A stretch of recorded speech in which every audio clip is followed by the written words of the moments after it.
before he even thinks about being a successful quarterback in the league. And, he's a guy that says all the right things in the media, but then does everything within his power to usurp everything that he says. So the Browns would be best served cutting bait with him, whether that means trading him or whether that means just giving him his outright release. Personally, if you really want to prove a point to the young man, you don't release him and you don't trade him to Dallas. You trade him to somebody else, and you force him to become a professional that way. But given his recent body of work, I don't know that there's anybody that can help Johnny Manziel except for Johnny Manziel. Yeah, you might get the most. It starts with the people the decisions that you make and the people that you surround yourself with, and he's proven incapable of doing either in a professional manner. I went back to my New Year's resolution for him. Get better friends.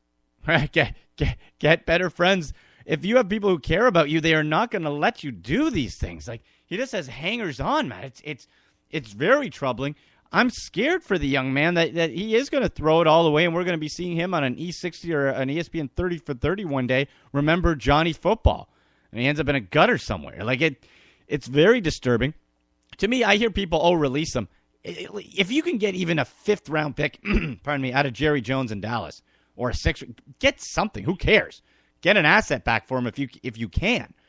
But the days are done. And you were saying before we went on the air, no roster moves can be made for how long? 5 weeks?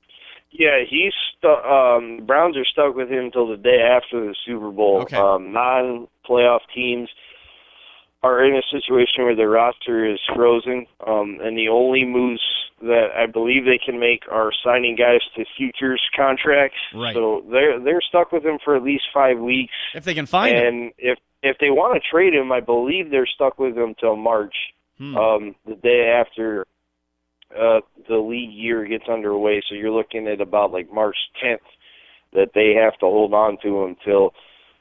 Regardless, it's going to be interesting to see what happens over this next 8 weeks because he has essentially no filter and no guidance by anyone within the organization. So he can get into even more issues and then really dumb down the amount of trade value that he has for the Browns. Yeah. So hopefully that's not the case, but more importantly, I hope I don't wake up one morning and find a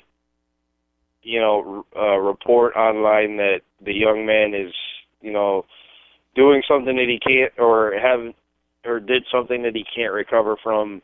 That's going to be the ultimate headline if that does happen, and hopefully it doesn't. Hopefully the people around him are smart enough to know that they're not, though, man. You can let him go so far, but then you have to pull him back. And that's the thing, like you just said, they're not so far. You just hope that if it does really, really hit the fan, that they realize that we've got to pull him back before we can't get him back. Yeah. Also on Twitter, Kayla, at Kayla_Gray says, Johnny Vegas, stop making it so easy. And from Casey on Twitter, asked, based on the draft day movie, if we can get Kevin Costner in as GM. Maybe, you know what, Matt? If he brings along Jennifer Garner, I might be on board with that. That might be a good decision. That might be okay. Oh man, what a mess! And you know what? Well, like Joe Thomas was beside himself. Like Matt, we're gonna have a lot of time to really dissect the season. What moves are going to be made? How many people are going to be gutted? In the offseason, we're going to go to once a week shows, so we'll be back next Monday to see what else happens, where we're at in the coaching search. If any other players made any comments at all. Where's Johnny? Yeah, the Joe Thomas comment was extremely telling. I don't know if I want to be back. I don't know if I'm going to be welcome back comment. Yeah. He caught quite a few people off guard, and that's why people asked him again. They're like, are you saying you don't want to be back? And he finally admitted that the rebuilds are just getting to the point where they're too much. And he's looking at his own career mortality going, I'm not going to be playing forever. This is going to be my 10th year coming up, and this is going to be the 5th head coach GM combination that I've played for.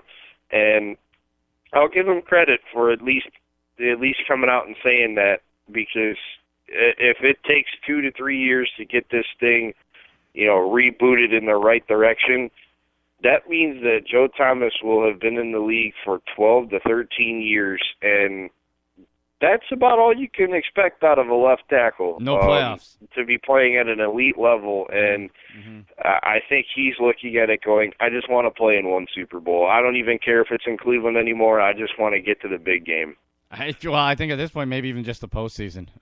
Matt, it's going to be an interesting offseason. I'll let you get back to the work. You have tons of articles to write. WKYC.com/sports for all Matt's stuff. On Twitter, at Matt Florjancic, at AndyMC81 for myself. Matt, let's hold our breath, see what happens, buddy. Don't hold your breath. You won't make it very long. That is fair. Tough but fair. All right, buddy. Good stuff. Good luck with all the work, and we'll see what happens this offseason. Go Browns, I guess. We'll see you next time on the Doghouse, your inside look at the Cleveland Browns.